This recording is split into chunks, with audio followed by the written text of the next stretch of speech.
Good afternoon, and thank you very much for joining us. I realize that if you wanted to eat lunch, you pretty much had to join us, but I thank you anyway. I hope you don't mind if I take off my jacket.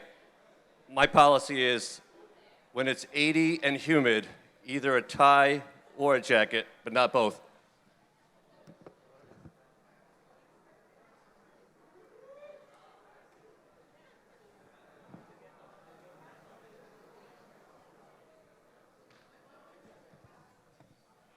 I remember getting that jacket 15 years ago. It was really big. It was really blousy. I thought to myself that I'd have to pay to have it taken in at the waist. Well, I never got around to it, but the good news is, every reunion since then, it's fit a little bit better. So, problem solved. Before we begin, I'd like to give a shout out to the reunion committee, about 36 classmates who have given tirelessly of their energy and creativity over the past year to make sure that this event happened and that it was excellent.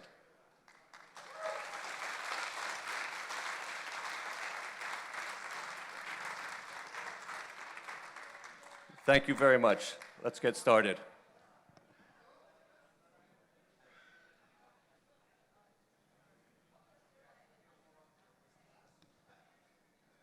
Joel Achenbach, what percentage of the class of 1982 classmates do you think have ever hired a personal defense attorney?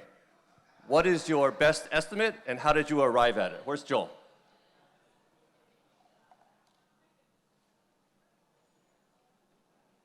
Oh, don't tell me. He was here 5 minutes ago. Oh, for crying out loud. All right. Chris Chambers. Where's Chris? All right. People are going to have to move a lot further up because I can't even see back there.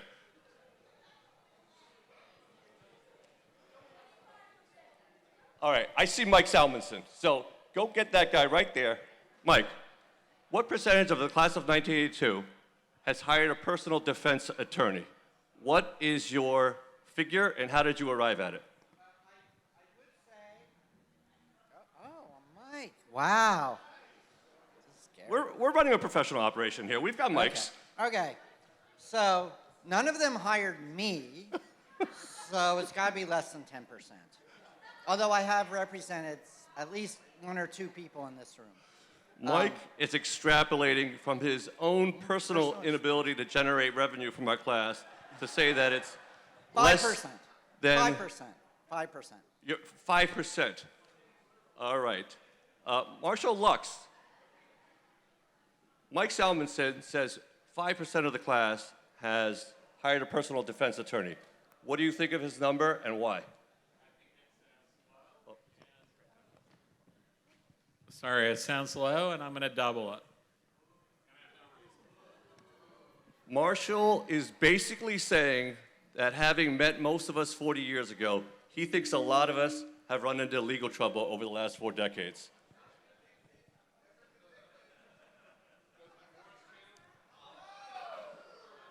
Marshall Lux, right on the money.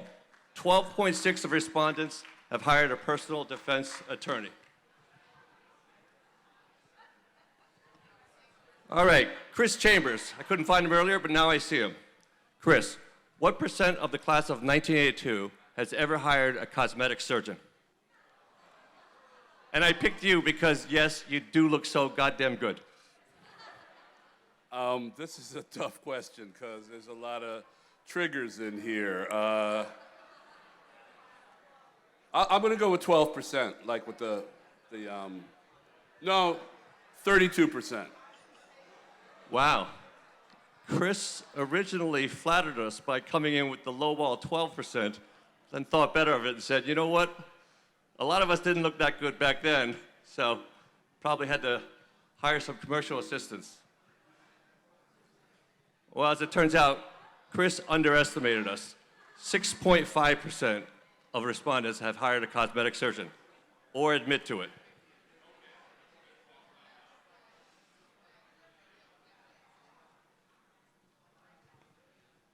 Jordan Becker, what percent of married respondents have exchanged vows with a fellow Princetonian?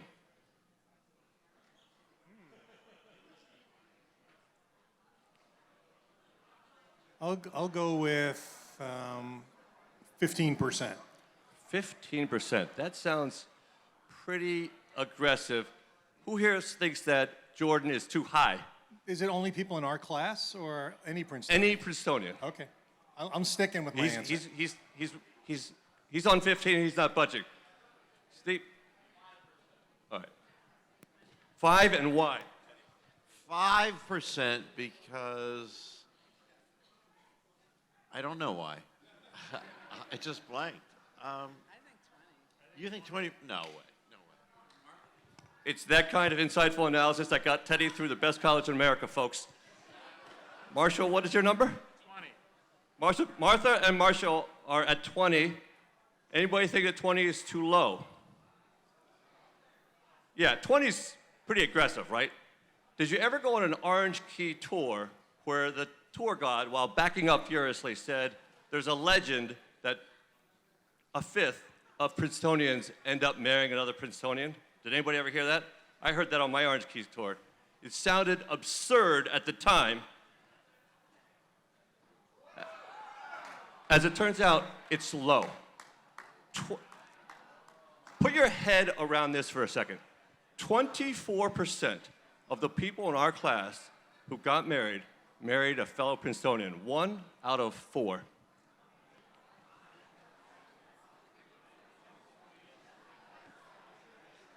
My suggestion for the admissions office is, in their marketing, they should back off on the quality education of the beautiful campus, and they should lead with the tagline, come marry somebody from the best college in America. And you will not need plastic surgery. Although if you want to keep that spouse in the best college of America, you might want to consider it. Which was more likely to marry a Princetonian, the men in our class or the women? Can by a show of applause, could I hear from the people who think that men were more likely to marry a fellow Princetonian? Who thinks women were most likely to marry a fellow Princetonian? I'm going to give the nod to the women, but it was interesting to hear how many of the men thought they would marry a fellow Princetonian, because I think they forgot all the Saturday nights they spent alone on campus. Of course it's the women. There are twice as many men in the class as there are women. I think we can all do the math. 30.2% of the married people in our class tied the knot with one of those handsome, smart Princeton men. All right, we want to marry high-quality people, which generally covers Princetonians. How do we meet them? These are the top 4 ways that we met our spouses. Introduced by friends, 17.9% met at Princeton, including 2.7% who began dating after graduation. 13.8% met at work, including 0.5% who had a reporting relationship. And I think we all know what HR thinks about that. The final category was graduate school. So that was part 1. I call those the big 4 explanations, and they were setups of a sort, whether by friends, the Princeton admissions office, employers, or graduate school admissions officers. But it turns out that friends do matter. The best predictor of whether a person is overweight is whether their 5 closest friends are overweight. Turns out, not only can your friends keep you thin, they can help you find a husband or a wife. Part 2 are classmates who went for it, and that includes met at a party, met at a bar, random meeting, such as a shared taxi or flight, or 0.9% answered Club Med, because if I'm shopping, I want to see the merchandise in a swimsuit first.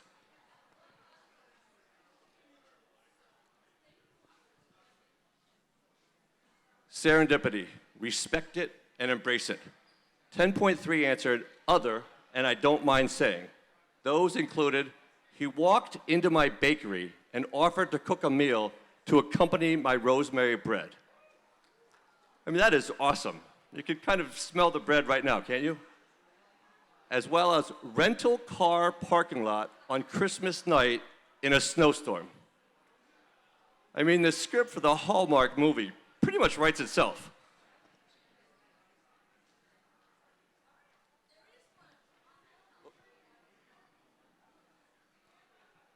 One classmate explained, I spent freshman and sophomore year at Princeton and finished at Michigan.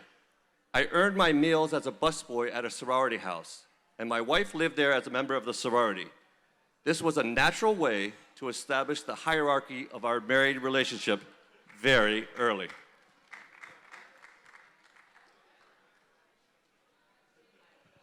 All right, here's a little SAT flashback. Test your reading comprehension. These were two explanations that I got for how people met their spouse. Are these two separate responses or a repeat? We met as competitors on a high school academic quiz show, captains of opposing teams on a high school TV quiz show. Who thinks that the first is from the husband? Who thinks that the bottom one is from the husband? Very well done. Of course, the husband is going to mention that he was captain and that he was on TV.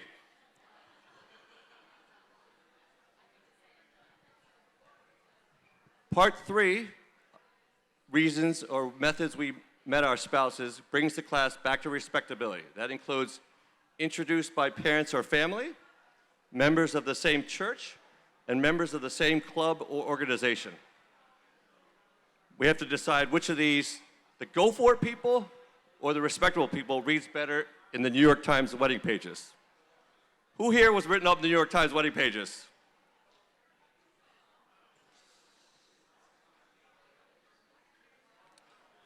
What percent of respondents were high school sweethearts? Were they higher or lower than the 2 to 3% that were members of the same club, church, or organization?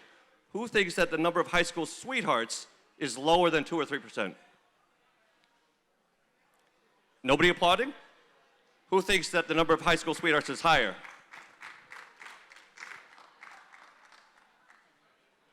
Wow. This is a class that has a lot of faith in high school sweethearts. I remember my high school sweetheart, beautiful gal, went off to college with the highest of hopes. I got called into the office at Thanksgiving. Yeah, it's not too often that they last all 4 years, but 4.5 of the people in our class married a high school sweetheart. I think that's pretty extraordinary. I think you see where we're headed directionally. We were a little early for Match.com. Only 1.3% met their spouses online, and 0.5% used other commercial dating services like a speed dating. So the question we have to ask ourselves is this good for the human species? Mark Alpert, what percent of all current unmarried American couples met online? I mean, you're talking about couples under 30. It's Current probably unmarried couples. current unmarried American couples. I'd say 70%. 70%. Yeah, everyone online dates now, and everyone hates it. Does anybody think that Mark is too high? Who thinks Mark is too low?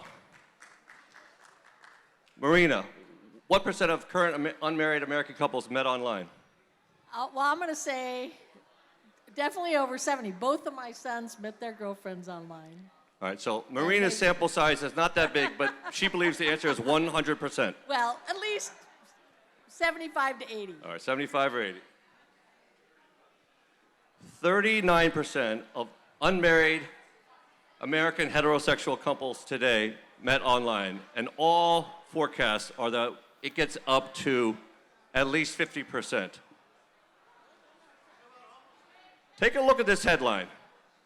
We, the people under this tent, are the last stage baby boomers, the greatest generation in dating. We were the first generation to come of age after the sexual revolution in the 60s and completely marry before online dating revolutionized dating. And now young people go through an entirely different process to meet their spouses. So my question for you is, as we move into this next stage of human evolution, will evolution no longer favorably select for nerves of steel? You no longer have to ask somebody out. That's how we met our spouses. Let's see where things stand after 40 years. 5.5% of the class never married. That is astonishingly low. It is almost half of the national average for 61-year-olds, which is 9%.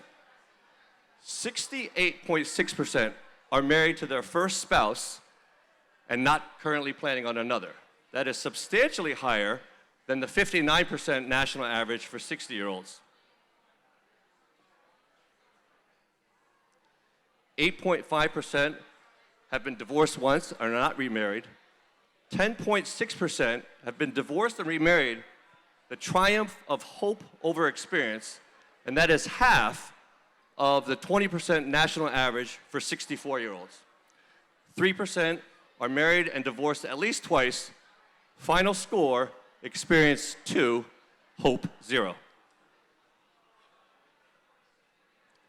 So let's compare the class of 1982 to America. 23.4% of our class who have ever married have been divorced at least once. In contrast, 43% of Americans who have ever been married have been divorced by age 60. So our class divorces at literally half the rate of the national average, and then having divorced, we remarry at 2/3 of the rate of the national average. So we divorce less often, and once divorced, we are then more likely to stay single.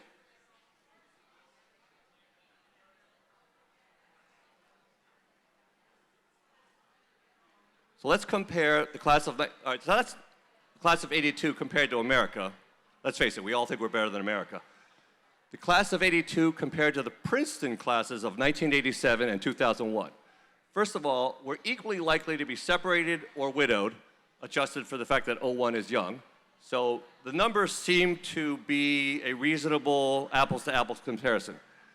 The class of 1982 is much less likely to be married, 5.5%, versus 10% for the class of 87 and 10.4% for the class of '01, compared to 9% for the national average. So we are definitely more likely to marry than other folks of our age. The little clause here in yellow is worth taking a peek at. We are much more likely to marry a fellow Princetonian than other Princetonians. 24% of our class married another Princetonian. 19% is true for the class of '01, but they had the advantage that their student body was 50-50 men, women. So we had half as many women, and we still ended up marrying at a substantially higher rate. The divorce rates are unclear because both 87 and '01 count remarried as married. I mean, can you believe it? It's like amateur hour when they run their surveys. So it's the best damn dating pool of all, right here in central New Jersey. 4.5% of the class married someone in their same eating club. Nobody married somebody in their same academic department, which I think vindicates the fact that sophomore year you spent a lot more time thinking about your eating club than your academic department. 4.1% of the class married somebody in an older class. 6.8% married somebody in a younger class. And get this, 4.1% of the class married a fellow Princetonian that they met after graduation. So you really cannot outrun the draw of a Princeton spouse. All right, that's good news. It's all sunshine and butterflies. Who here has an estimate for the percentage of people in our class who married somebody that graduated from Harvard or Yale? If 24% have married somebody from the #1 college in America, how many married somebody from the #2 or the #4 college? Martha McCulley, don't pretend you're looking at your phone. I see you. Right here. What percentage of our class married a graduate of Harvard or Yale? I can't relate to all these marriage questions. I'm in the, Actually, Martha is at a substantial personal disadvantage for the marriage question. So take your best guess. I don't know. No, 6%. Martha thinks very highly of the class, as she should. 4.5% of married classmates married somebody who hooked up with somebody who graduated from a community college in Cambridge or New Haven. So to summarize, 28.5% of the class married someone that graduated from Princeton, Harvard, or Yale. That sounds like a pretty big number, doesn't it? I mean, taking a step back, I find that an astonishing number. On the other hand, 71.5% did marry a civilian. All right, that's who we married and how we met them. What happened when we met them? The first time that you met your spouse, or if never married, your most serious partner, what was your reaction? 4.9% said, I can barely remember meeting my spouse. No offense, honey. 11.9% said, I remember meeting my spouse-to-be, but took no special note at the time. It was a non-event, emotionally and physically. 33.9% said, I thought my spouse-to-be was interesting or attractive, but did not immediately think of dating him or her. Those are the subdued folks. 43.2% said, I was interested from the get-go, and 6.2% said, I'm gonna get me some of that. That apparently includes Ted, and based on Ted raising his hand so enthusiastically, who here is surprised that all 6.2% are men?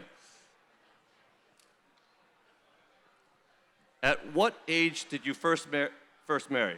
0.4%, I was married before graduation day. I had my house party's date locked up.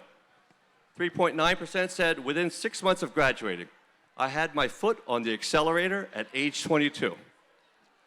So basically, the bottom quintile got married at less than 25 years of age. 10.7% said 31 to 34, I was part of that wave of people who get serious about life when the odometer changes from a 2-handle to a 3-handle. 3.9% said the 4-handle finally got my attention. 2.6% said 45 or older. 2.2% still looking. 0.9% have given up. 0.9% also never interested. So the bottom quintile is less than 25. Top quintile is higher than 34.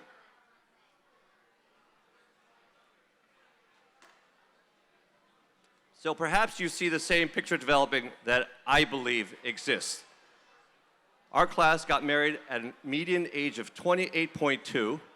That is slightly above the median age in the US, but it is barely above the median age for college-educated who got married at our time. Basically, in the United States, the more education you get, the more likely you are to get married late.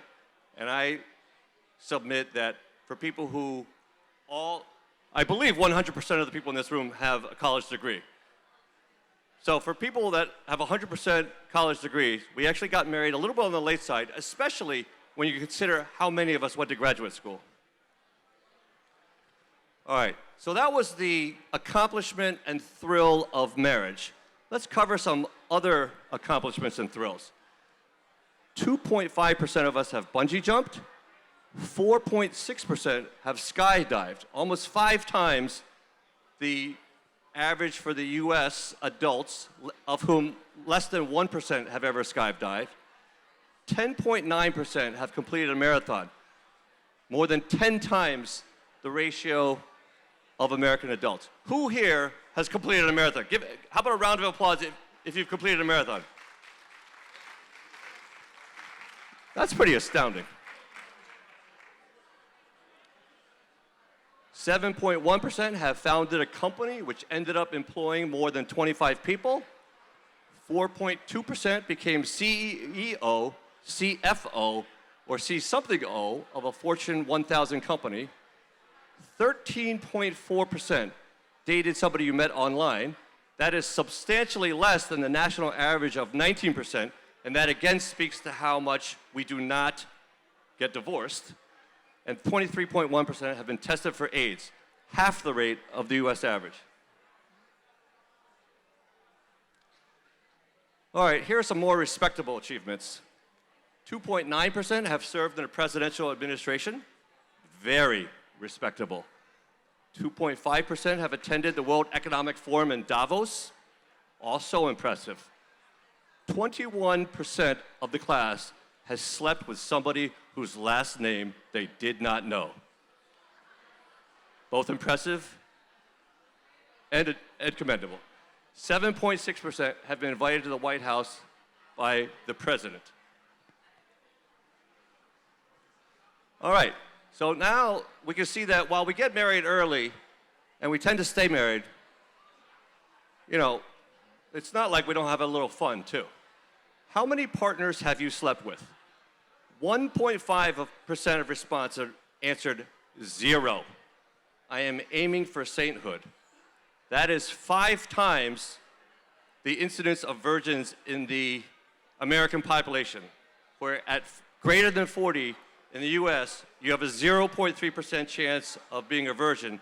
We have 5 times as many. 16.1% answered 1. 1 partner only. I'm old-fashioned and proud of it. And that is higher than you find in America. American adults, basically, 14% have had 1 partner. 5.5% said 2. I took 1 mulligan. And 17.1% said 3 or 4. I brought it in under a handful. 15.1% answered 10 to 14. A baker's dozen-ish. 5.5% said 30 to 39. You know, 3 bakers worth.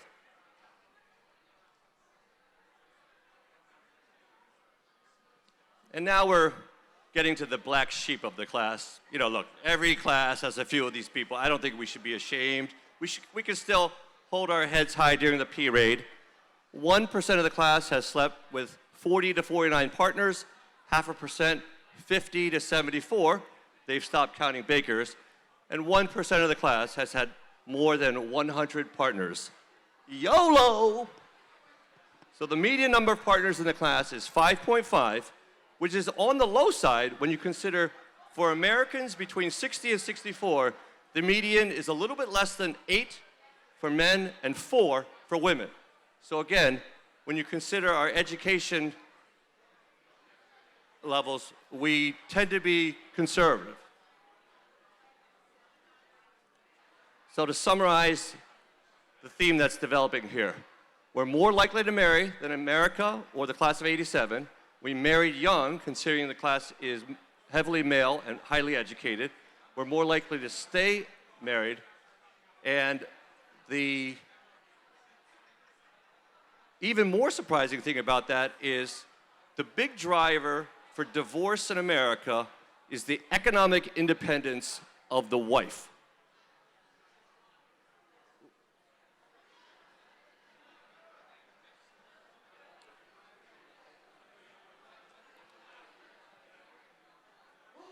Harry Haggerty. What % of heterosexual divorces in America are initiated by the wife?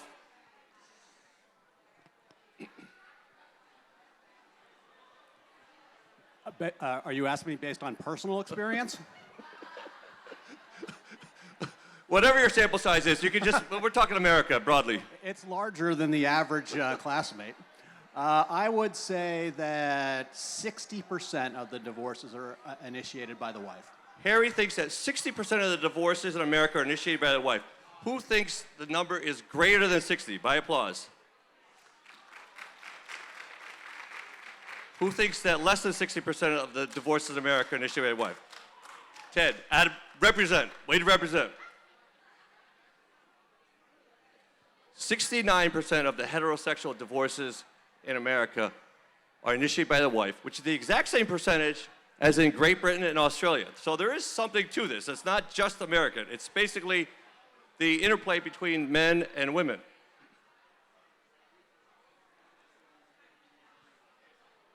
All right, I'm running out of people I can identify in the front. Mark Albert, you gave a good answer last time. What percent of divorces are initiated by the wife when both are college graduates? We know that 69% of all divorces are initiated by the wife. When both are college graduates, what is the percent? I'll say 75% because, you know, they're more educated, so they know there's better guys out there probably. Mark's wife is very educated, and perhaps he knows she doesn't take a lot of crap. So Mark's hypothesis is that the more educated a woman is, the less crap she's willing to take. Who thinks that 75% is too high for the percent of divorces initiated by a college-educated wife? Who thinks 75 is low?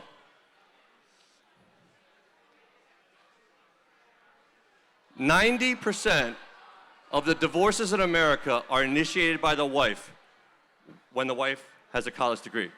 So the point is, the better educated and the more economically independent your wife is, the more likely she is to divorce you. And that even speaks more to the fact that Princetonians in our class tend to be less divorced. Conversely, notice the last sentence here. Women initiate only half of the breakups among unmarried couples. So the percentage only rises from 50% to 90% when you've got money and kids involved.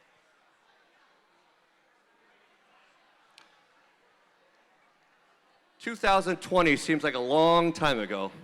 For whom did you vote in the 2020 presidential election?"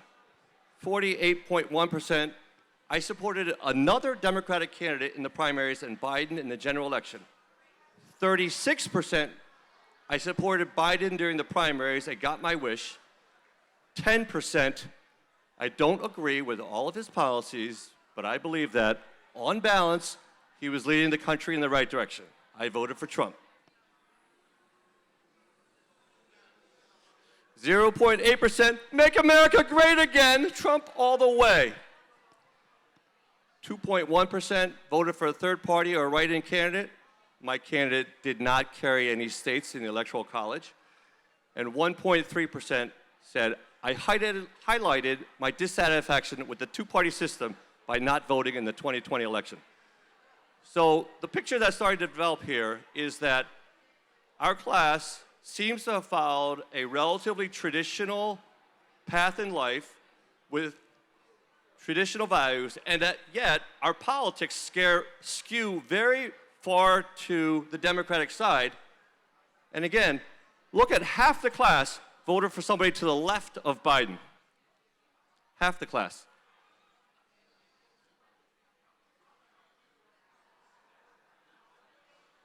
What do you think will happen to Trump?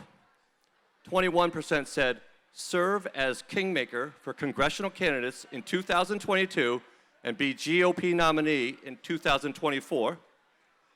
44% said, serve as kingmaker and general party leader for many years, but not be the nominee in 2024 or future elections. 35% said, federal penitentiary.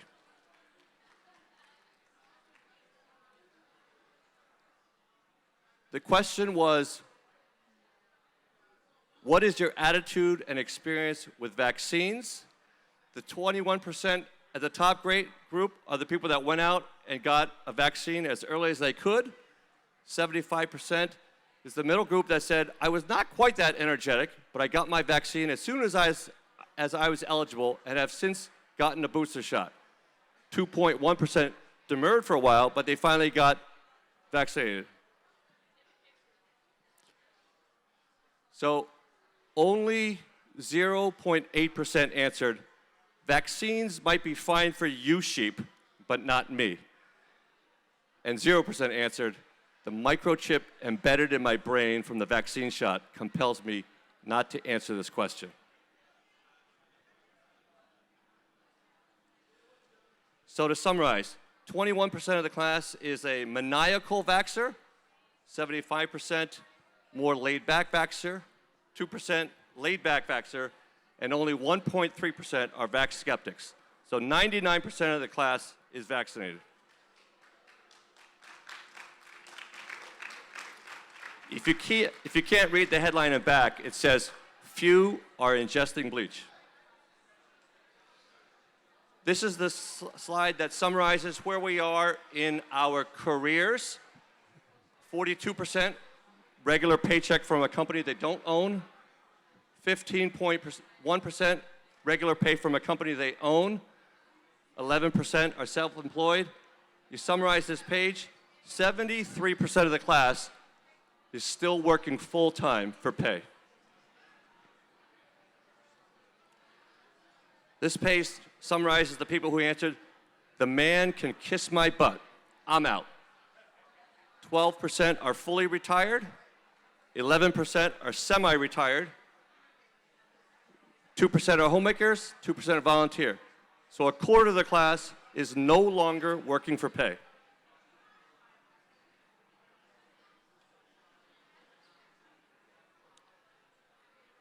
So we're about to wrap up here, and I'd like to end with two pieces of advice.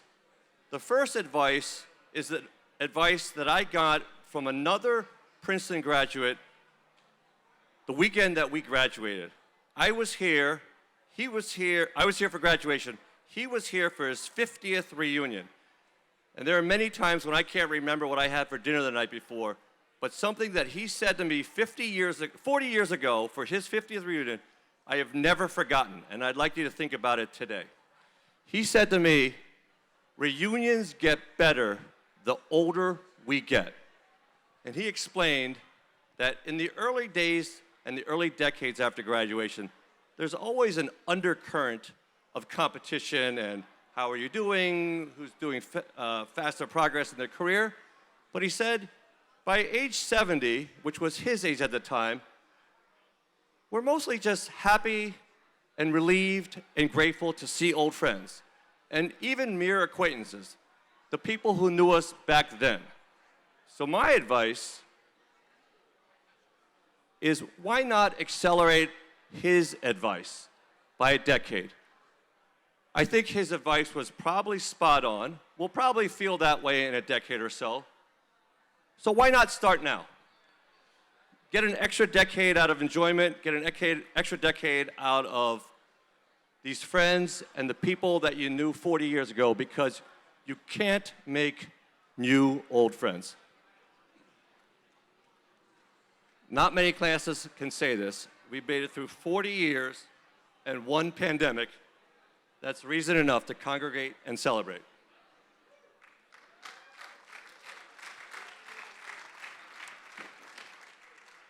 That was an advice from a 70-year-old man to us 40 years ago. This is the advice that we would give to ourselves if we could speak to ourselves on graduation day. Do not fear failure. Trust that you can follow the path of what is interesting and challenging to you. Nothing in life is linear. Don't obsess about each success or failure. Enjoy the moment. And lastly, on this page, I would spend more time discerning what I wanted to do. The final three that I picked out of all the essay answers: relax and try more things out of your comfort zone. Try to know the difference between anxiety and fear and that there is one. Lastly, you get as much out of a relationship as you put in. They all need work, and it's worth it. I think if you were to reread those bits of advice from us to ourselves 40 years ago, you would find that that advice is just as valuable today as it was back then. 40 years does not diminish the insight of the wisdom that we wish we had received back then. So ask yourselves, what advice will you wish that you got today? My final words are, our journey still has far to go. Do not take a knee and run out the clock. In 10 years, what advice will you want to give yourself today? Well, think about it and then go forth and follow that advice.